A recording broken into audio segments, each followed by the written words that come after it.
Hi everyone, this is the Michael Myers Fanatic back with another movie review. I'm here today to review the new Leprechaun movie, Leprechaun Returns. It was released December 11th, 2018, and it was presented by Lionsgate and Sci-Fi.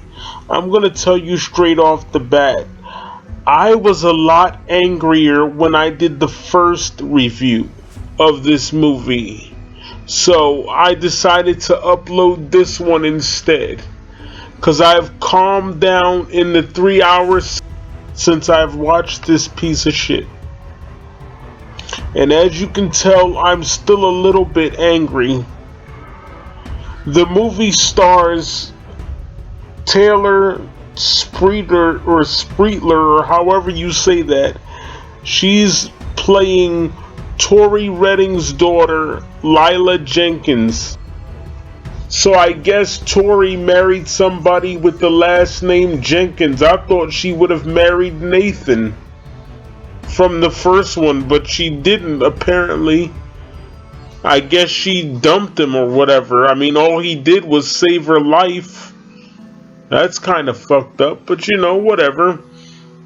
The movie opens up showing the leprechaun swallowing this 4-leaf clover. I guess they're trying to give you a quick recap on what happened in the first one. And then I guess it is real, but it's not real, because it also turns out to be a dream sequence. And we see Lila waking up, and she's on the bus on her way to the old O'Grady house, which has been refurbished, remodeled, and it is now owned by a sorority. But yes, she's on her way there. She meets Ozzy, played by Mark Holton, and he basically says, "Oh, you look like somebody I knew."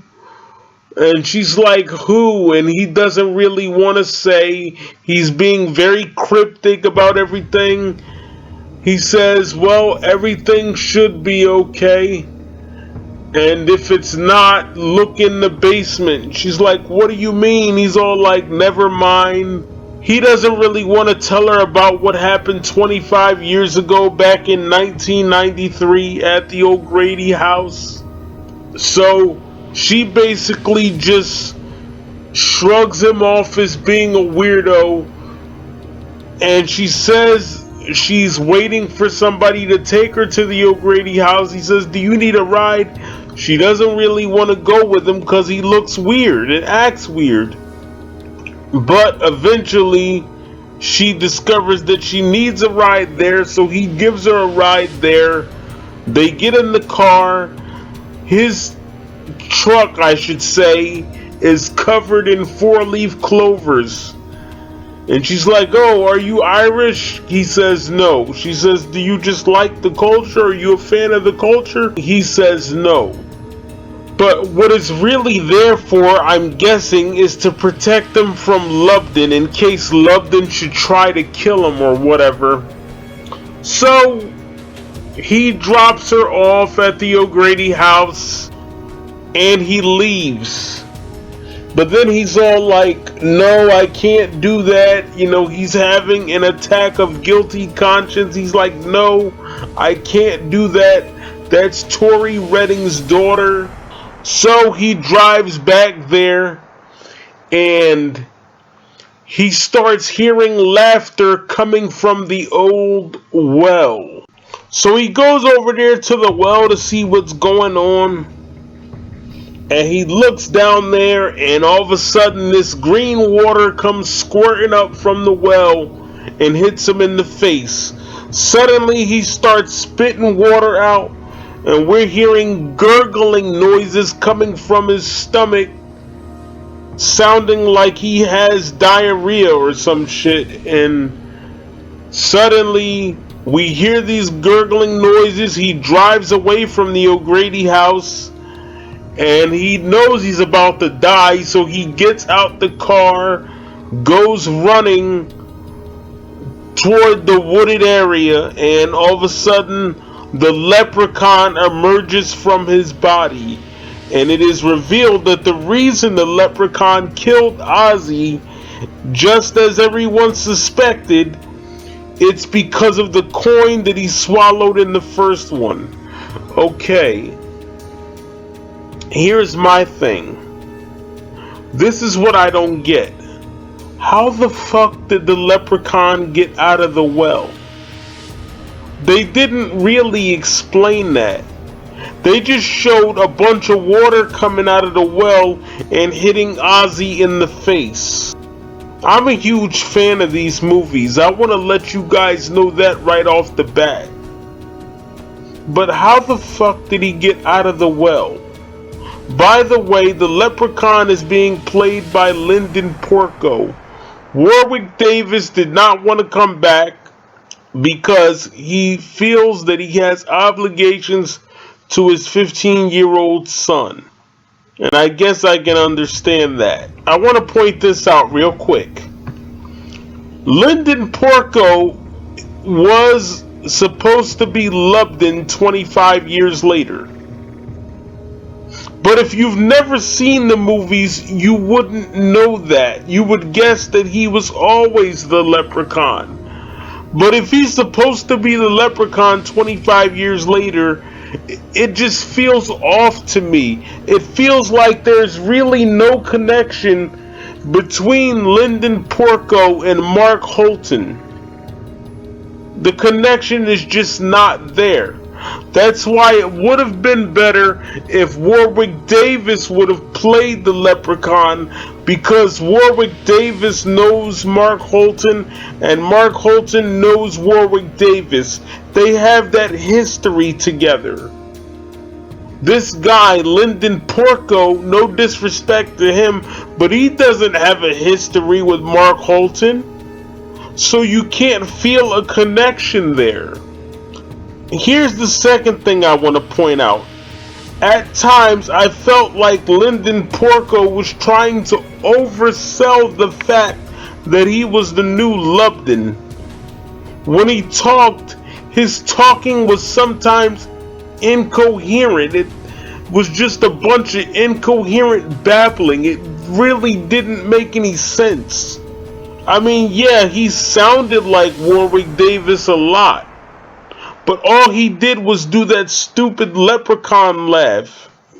At a certain point, it just started to get annoying.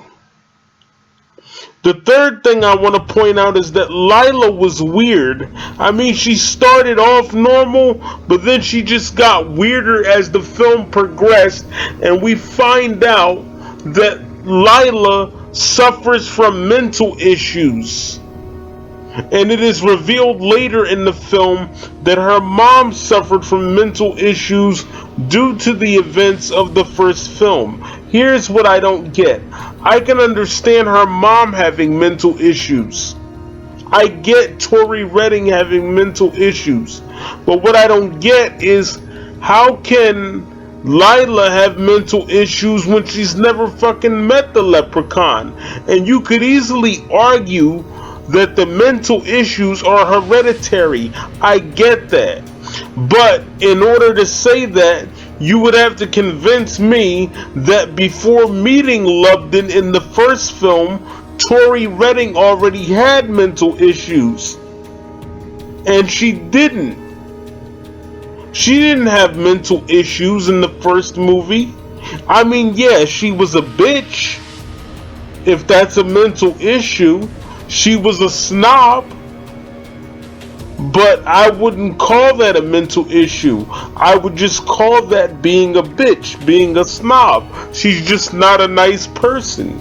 Moving on with the story of Leprechaun Returns, they get to the O'Grady house, like I said. Ozzy gets there and Lubden kills him.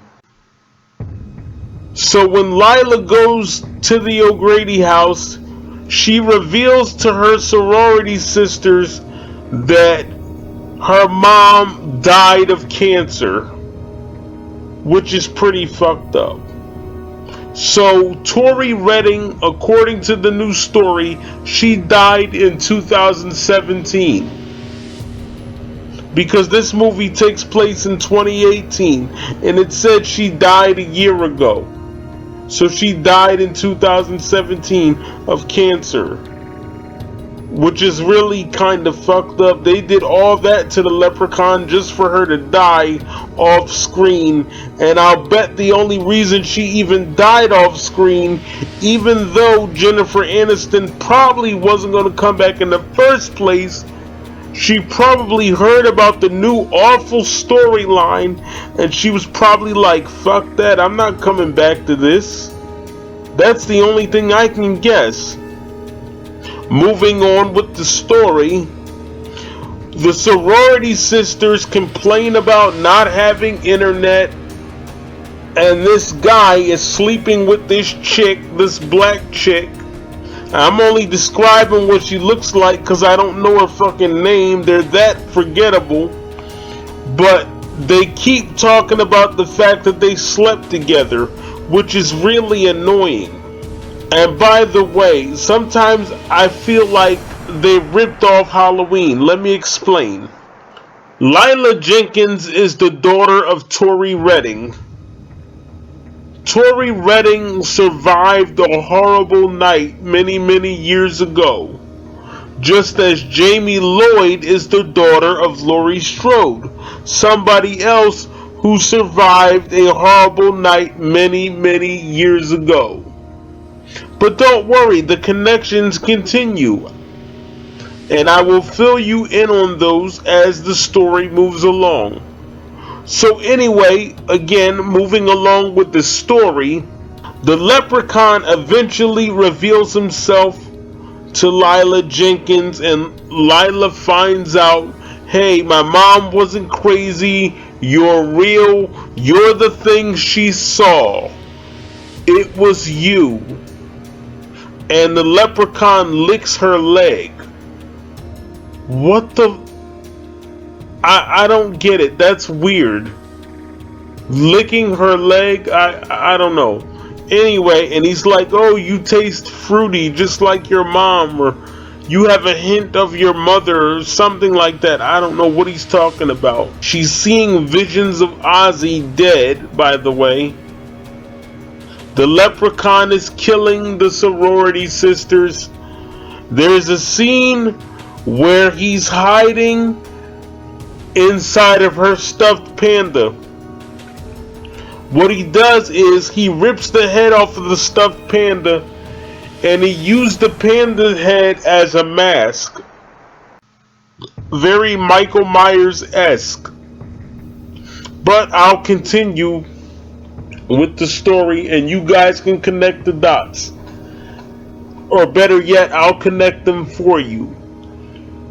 So he's killing the sorority members in funny ways. It's not really funny at all. It's just annoying as fuck. There's a scene where he takes the hat and he places it on the floor with his magic powers and he jumps out of the hat. You get it? He comes out of the hat, you know, because he's magical. Get it? And he's doing these awful limericks and he's trying to get people to give him his gold. He's taking selfies with his victims, trying to be funny, but he's not Warwick Davis, so it's just not the same. So, long story short, he kills the sorority members in these creative ways. I have to give it to him. They run from him just like all those years ago, back in 1993. And then the Leprechaun talks in the voice of Tori Redding. Now, I don't know if that was Jennifer Aniston's actual voice, but it did sound a lot like her. And he basically says, I can give you anything you want if you let me go, because the remaining sorority sisters trapped Lubden with these clovers and they dismember him. What I forgot to point out early in the review is that it turns out that the way he was able to come back is, as long as there is a piece of him, he's not really dead. So when you destroy him, you have to destroy his entire body. So that's how he was able to come back. And so when they blow him up this time, they leave little pieces of him so he's able to come back. Then that doesn't work, so they set him on fire. But wait, hold on, there's more. He asked Lila to make a wish. He says, if you let me go, because she has him trapped. So he says, if you let me go, I'll grant you a wish. You can have your mother back. And she says, I wish you die. And she blows him up. And she says, a shamrock shake coming up. I like that line. That was cool. The one thing that annoyed me about her, actually there are two things that annoyed me about her. The one thing is how she would laugh after she would say everything. I'll give you an example. There was a scene with pizza. Even though this didn't happen in the movie, let's say, for example, they would ask her, Lila, do you want a slice of pizza? She'd be like, no thanks, ha ha ha. I don't want any pizza, ha ha. I don't really like pepperoni, ha ha. That's really annoying. Like, what the fuck are you laughing at? Stop doing that.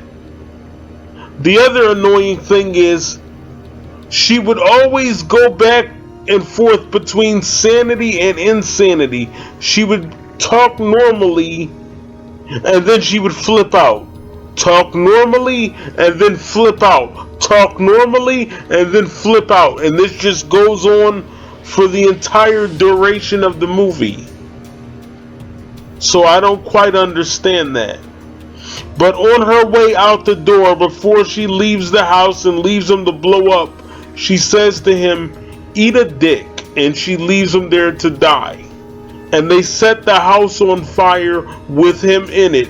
Gee, what movie does that sound like that came out this year? A certain movie called Halloween.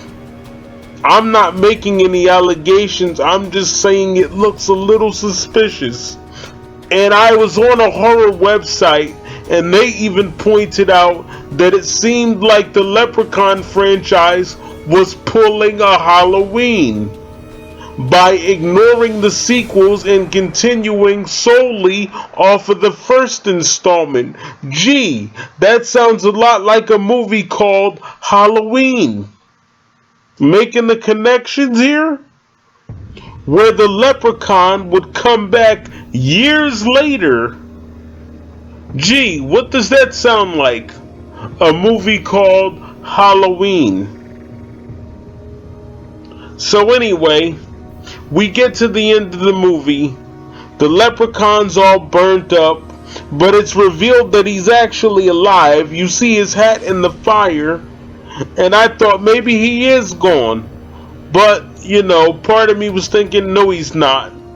And at the end of the movie, you see him hitchhiking, and the truck stops and picks him up, and now he's on the back of the truck. The Leprechaun is sitting on the back of the truck, so I guess they're gonna make a sequel. By the way, when he kills Ozzy at the beginning of the movie, he goes walking off almost in slow motion with this music playing. They're trying to make him look like a badass because he killed Ozzy, even though they didn't really explain how he came back in the first place. Yeah, they said if you leave a part of him, he's alive, but again, I ask, how did he get out of the well? They didn't explain that. He was just out of the well. Like Michael Myers, he just inexplicably comes back. But, you know, I'm just saying. Anyway, I'm the Michael Myers fanatic. I approve this message. This has been my review of Leprechaun Returns. I'm a big fan of the franchise, but this movie was a living, breathing pile of shit. And I've always said that just because I hate a movie in the beginning doesn't mean I'll always hate it. I could grow to love it. But who the fuck am I kidding? With this pile of shit, that's less than likely to ever happen. But hey, even I'll be the first one to tell you that anything's possible. Have a good day or night wherever you may be. Goodbye.